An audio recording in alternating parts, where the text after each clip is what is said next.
Hello, students, and welcome to Green Plus Institute of Paramedical Sciences. I am Dr. Maninder Kaur, and today we are going to learn about the therapeutic effects of water. Now, in the previous two lectures of this same series, we have learned about the physical and chemical properties of water and the fluid dynamics of water, right?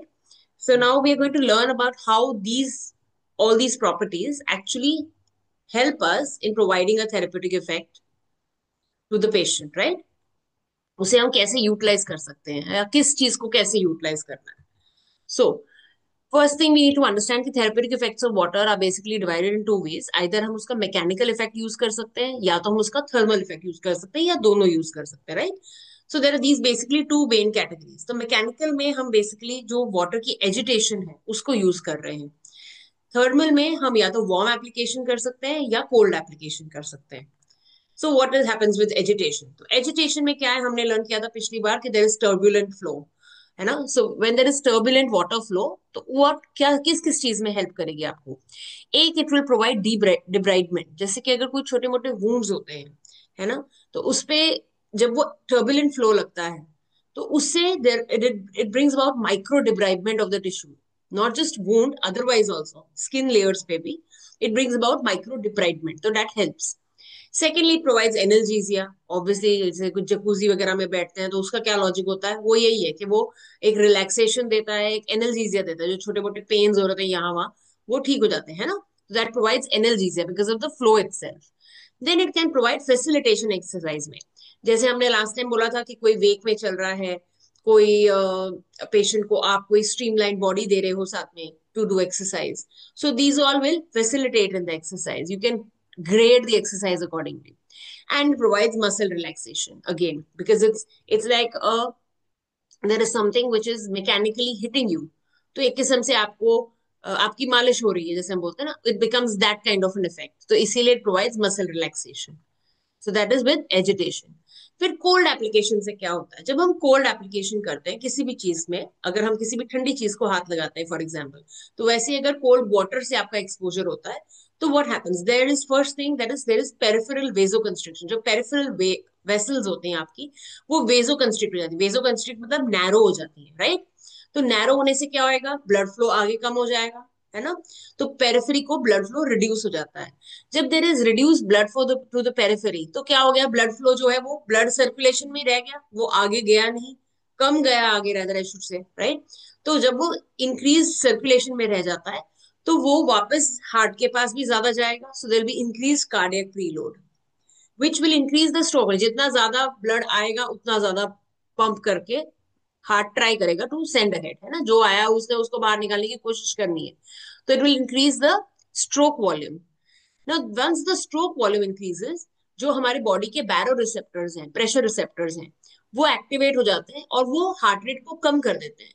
क्योंकि बहुत ज्यादा हाइपरडायनेमिक circulation नहीं हो सकती है, right? तो ये preventive, ये क्या प्रोटेक्टिव मैकेनिज्म है, right? So when the stroke volume is going to increase, the baroreceptors will get activated and वो हार्ट रेट को रिड्यूस करेंगे.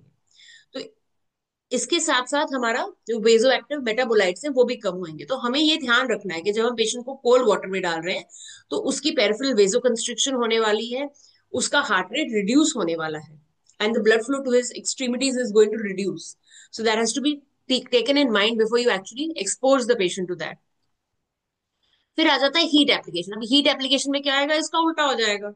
ठीक है, वहां पे कंस्ट्रिक्शन हो रही थी, यहाँ पे वेजो डायलिटेशन होगी, तो जो पेरिफेरी को ब्लड फ्लो इंक्रीज होएगा. जब पेरिफेरी पेरिफेरी को ब्लड फ्लो इंक्रीज होगा तो टिश्यू में ज्यादा ब्लड फ्लो इंक्रीज रहेगा, राइट ना? Is going to be increase blood flow to the tissues. जब टिश्यू का ब्लड फ्लो इंक्रीज होता है तो उससे टिश्यू की एक्सटेंसिबिलिटी, जो फ्लेक्स, जो सपलनेस है टिश्यू में, वो इंक्रीज हो जाएगी. ठीक है. अब इसके अलावा क्या हो रहा है, क्योंकि ज्यादा फ्लूइड, ज्यादा ब्लड जो है पेरिफेरीज में जा रहा है, तो उसकी वजह से कार्डियक प्रीलोड कम हो जाता है बिकॉज सर्कुलेटिंग ब्लड कंपेरेटिवली थोड़ा कम होता है. तो कार्डियक प्रीलोड कम होएगा, उसकी वजह से कम आ रहा है तो कम बाहर निकलेगा, राइट? तो डिक्रीज स्ट्रोक वॉल्यूम होएगी. अब this again will activate the baroreceptors, a protective mechanism. तो बैरोरिसेप्टर्स एक्टिवेट होके इसमें हार्ट रेट इंक्रीज हो जाएगा. तो जब हीट एप्लीकेशन होती है the heart rate will increase. Then there is increased vasoactive metabolites that are secreted because of the heat application itself. अब क्या फैक्टर्स हैं जो इन थर्मल इफेक्ट्स को अफेक्ट करते हैं अपार्ट फ्रॉम वो कोल्ड है, जो वो हमें बॉडी पे अफेक्ट कर रहा है वो अलग चीज है। बट जो पेशेंट की बॉडी है उसके क्या फैक्टर्स अफेक्ट करते हैं इन थर्मल इफेक्ट्स को, कितना उसे इफेक्ट लाने देंगे। तो one is the temperature difference, के पेशेंट के बॉडी का टेम्परेचर और वाटर के टेम्परेचर में कितना फर्क है। ठीक है। Next is the method of heat transfer, आप कैसे उस हीट को ट्रांसफर करना चाह रहे हो। Then the thermal conductivity of structure, यहाँ पे हम थर्मल कंडक्टिविटी हम बात कर रहे हैं about the thermal conductivity of water, right. Then the rate and rise of initial temperature, कि इनिशियली आपका टेम्परेचर कैसे राइज हुआ, that will affect the thermal effect. Then the surface area covered, अगर हम सिर्फ एक हैंड पानी में डाल रहे हैं, अब हम पूरा लिम्ब पानी में डाल रहे हैं या पूरा बॉडी पानी में डाल रहे हैं, तो the surface area covered is more, the more the surface area the more the effect, right. And then the duration of exposure, same चीज, जितना लंबा ड्यूरेशन के लिए वो चीज रहेगी उतना लंबा वो इफेक्ट रहेगा पेशेंट पे। Then, apart from it, the weight of the patient, the age of the patient, the general condition of the patient. जैसे हम कहते हैं कि pediatrics है, बच्चे हैं, है ना, तो बच्चों में there is going to be faster heat loss. Same is with adults. Adults, sorry, elderly. तो elderly में, बच्चों में heat loss, heat gain ज्यादा fast होता है, ठीक है। Then, water temperature in conjunction with the depth of water, body composition and intensity of exercise must be considered before recommending a program. तो वाटर, अपने वाटर टेम्परेचर को देखना है, डेप्थ ऑफ वाटर को देखना है। हमने बोला था हर डेप्थ 1 फुट पे कितना फर्क पड़ रहा था, 22.4 mm ऑफ मर्क्यूरी का प्रेशर इंक्रीज हो जाता है। तो उस चीज पे ध्यान देना है, बॉडी कॉम्पोजिशन पे ध्यान देना है कि बॉडी की कॉम्पोजिशन क्या है, लीन बॉडी है कि कितनी क्लीन बॉडी मास है उसकी, उसके हिसाब से। एंड आप क्या इंटेंसिटी ऑफ एक्सरसाइज दे रहे हो, आप उसको हाई इंटेंसिटी एक्सरसाइज दे रहे हो, लो इंटेंसिटी एक्सरसाइज दे रहे हो, ये सब कंसिडर करना होता है before you actually create a program for a patient. Now there is something यहाँ पे term known as thermoneutral temperature. Thermoneutral temperature क्या होता है, कि temperature where the thermal effects are basically neutral. वो ये सब आपके जो हाई हार्ट रेट इंक्रीज होना, हार्ट रेट डिक्रीज होना, ये नहीं करता है। ठीक है, that is 31 to 33 degree Celsius, which is also 88 to 90.5 degree Fahrenheit. ठीक है, तो इस टेम्परेचर में the functioning of the body is going to be normal, the water is not going to have any effect on it, that's why it's thermoneutral. ठीक है, ये वो temperature है जिसपे न्यूट्रल इफेक्ट होएगा। ठीक है, so water temperatures above and below thermoneutral significantly change the cardiovascular response to exercise, जो हमने नोट किया पहले, है ना। क्यों? क्योंकि उसमें there is going to be difference in the cardiovascular system, उसके प्रीलोड पे फर्क पड़ेगा, उसके हिसाब से पेशेंट का रिस्पॉन्स जो होगा एक्सरसाइज को वो चेंज होएगा। इसीलिए ये लैंड और वाटर में ये एक बड़ा डिफरेंस आ जाता है। ठीक है, तो equal equal intensity of exercise अगर आप अलग अलग अलग टाइप के वाटर में करेंगे तो उसका effect on the body is going to be different. ठीक है, वार्म वाटर में करेंगे अलग इफेक्ट आएगा, कोल्ड वाटर में करेंगे अलग इफेक्ट आएगा। देन नो इन लैंड में क्या होता है, किस इवेपोरेशन, जैसे ना जिम जाते हैं लोग तो क्या होता है, स्वेट होती है, स्वेट से इवेपोरेशन होती है जब, तो कूलिंग हो जाती है बॉडी की, राइट। लेकिन वाटर के अंदर मेन, ये हमने पिछली बार पढ़ा था, है ना, about in heat methods of heat transfer में, कि evaporation is one of the methods of cooling body. Then in water, the same thing is basically given by conduction and convection. Conduction and convection will decide the gain or loss of water, of heat from the body. Okay, water exchange, heat exchange in water is greater than in air because heat conductance in water is more. ठीक है, and also the specific heat of water is greater. Specific heat water का कितना था, हमने बोला था 4.18 joules per kg, right? And heat conductance is thermal conductance, thermal conductance कितना था वाटर का, 0.6। तो अब ये दोनों ही ज्यादा होने की वजह से, एयर से ज्यादा होने की वजह से, तो वाटर में हीट एक्सचेंज होता है वो ज्यादा एक्सचेंज होता है as compare to air. Now यहाँ पे we have to keep in mind that we have to avoid moderate or high intensity exercises in warm pool to lessen the eliminate और eliminate the chance of heat illness, है ना, जब patient at least chest level तक specially जब immersed होता है। देखो हमने क्या बोला था, हीट में क्या हो रहा है, हीट में कार्डियक प्रीलोड कम हो रहा है, हार्ट रेट इंक्रीज हो रहा है। ठीक है, जब आप हाई इंटेंसिटी एक्सरसाइज करोगे, हाई इंटेंसिटी एक्सरसाइज जब हम करते हैं, हम बहुत जोर लगा के जिम में एक्सरसाइज कर रहे हैं, तो क्या हो रहा है, हमारा हार्ट रेट और इंक्रीज हो रहा है। तो जब हम इस दोनों को कॉम्बिनेशन करेंगे तो ये डेडली कॉम्बिनेशन हो जाएगा ना, दोनों केसेस में हार्ट रेट इंक्रीज कर रहा है, तो आपके हीमोडायनेमिक्स इफेक्ट हो जाएंगे, कार्डियोवास्कुलर सिस्टम इफेक्ट होगा, बीपी बढ़ सकता है, पेशेंट को एमआई हो सकता है ना, lots of things can happen. So that has to be taken into consideration.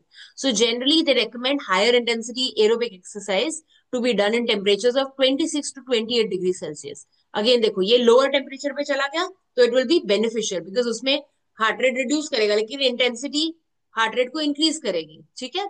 तो it will have a neutral effect on the patient. Then, apart from this, we also know that the water depth will also affect the heart rate. ठीक है, it is going to be lower in chest deep water. जब आप chest deep water तक आ जाओगे तो heart rate reduce हो जाएगा. Then body composition, जैसे मैंने कहा, it will also affect the exercise response of the patient. जैसे अगर lean body mass है तो उसमें energy expenditure भी ज्यादा होता है और टेम्परेचर का फॉल भी ज्यादा होता है, ठीक है। अब यहाँ पे हमने ध्यान रखना है कि जो टारगेट हार्ट रेट है that should be modified to 10 to 20 beats per minute less than the desired heart rate on land. अगर हम लैंड पे हम बोल रहे हैं कि किसी पेशेंट का डिजायर्ड हार्ट रेट हम 140 बोल रहे हैं, तो हमें यहाँ पे अंदाजन 120 तक रखना है, उससे ज्यादा नहीं जाने देना है, ठीक है। Now what are the different kind of exercises, just a brief preview कि हम क्या क्या एक्सरसाइज कौन से टेम्परेचर में कर सकते हैं। तो जब हमारा temperature is at or above the thermoneutral temperature, we can do range of movement exercises, flexibility exercises, relaxation and pain control कर सकते हैं। जैसे हम बोलते हैं ना वार्म वाटर में रिलैक्सेशन होती है मसल्स की, तो पेन रिलीज होता है, एनाल्जेसिया होता है। Then you can provide low level balance, coordination, proprioceptive training. उसके अलावा आप गेट ट्रेनिंग दे सकते हैं, specific low intensity functional training दे सकते हैं, कोई पर्टिकुलर बॉडी के मूवमेंट की फंक्शन को इम्प्रूव करने के लिए। एंड बिगनिंग लेवल की core and trunk strengthening exercises करा सकते हैं एट थर्मोन्यूट्रल और अबव थर्मोन्यूट्रल टेम्परेचर्स। जब बिलो थर्मोन्यूट्रल टेम्परेचर्स की बात आती है तो हम क्या क्या करा सकते हैं। यहाँ पे हमने हाई इंटेंसिटी वाले हैं वो हम करा सकते हैं ना लो टेम्परेचर्स पे, तो क्या आ जाएगा, कार्डियोवास्कुलर एंड्योरेंस ट्रेनिंग आ जाएगी, high intensity local muscle endurance and strengthening आ जाएगी, प्लायोमेट्रिक ट्रेनिंग आ जाएगी, क्रॉस ट्रेनिंग, इंटरवल ट्रेनिंग, या स्पोर्ट और वर्क स्पेसिफिक फंक्शनल ट्रेनिंग भी आप करा सकते हैं। जैसे स्पोर्ट्समैन होते हैं वो भी इस तरह की हाइड्रोथेरेपी को यूटिलाइज करते हैं for improving there capacity. Okay, so these are the different things, these are the different exercises that can be done at the various temperatures. So that is all about the thermal effects and therapeutic effects of water. Okay, and how you can utilize in various conditions depending on the type of temperature that you're providing. So I hope you like the lecture. I hope you've understood it well. It's a very simple one again. And don't forget to like and comment in the comment box below. If you have any queries, let us know. And hope to see you again. Till then, bye bye.